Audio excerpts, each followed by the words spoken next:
Out of nowhere, Bandai Namco and From Software have announced that a new type of multiplayer is coming to Elden Ring in a free update. The Colosseum update, which arrives tomorrow, December 7th, invites players into the Colosseums of Limgrave, Leyndell, and Caelid, where you can fight in 1v1 duels as a part of a team or in free-for-all matches. All of this comes to Elden Ring in update 1.08, but the full patch notes haven't been announced yet. Back in March, several modders found their way into the locked Colosseums and set off speculation about what these locations were going to be used for. Some of the guesses at the time were challenges, special boss fights, and a PvP arena. I have no plans to test my skills in these Colosseums, but I have been thinking a lot about Elden Ring lately. For starters, I never beat the game and I've been craving that world, but another reason is because the Game Awards are this Thursday and I'm more than excited to watch it sweep. The game is nominated for Game of the Year as well as 6 other awards, including Best Game Direction and Best Narrative. Something you won't see at this year's Game Awards is the planned multiplayer mode for Cyberpunk 2077, and that's because it has been officially cancelled. In a new update from developer CD Projekt Red,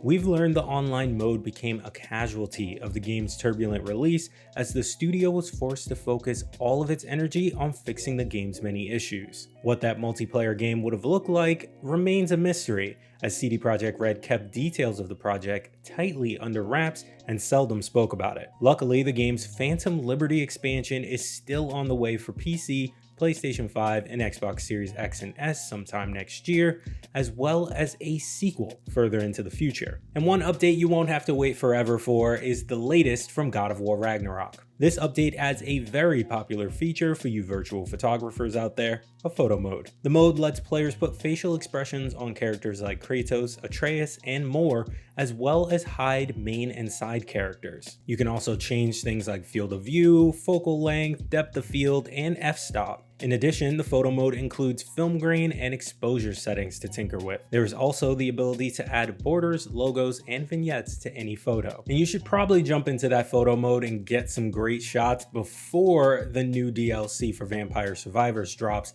and takes over your life. That's right, the hit indie game that has kept me from finishing recent releases from Pokemon and God of War has announced Legacy of the Moonspell. This DLC will release on December 15th and feature one really big stage, 6 new music tracks, 8 new survivors, 13 new weapons, and a mysterious amount of new monsters. What more could you ask for? I mean, other than the game releasing you from its chains of addiction.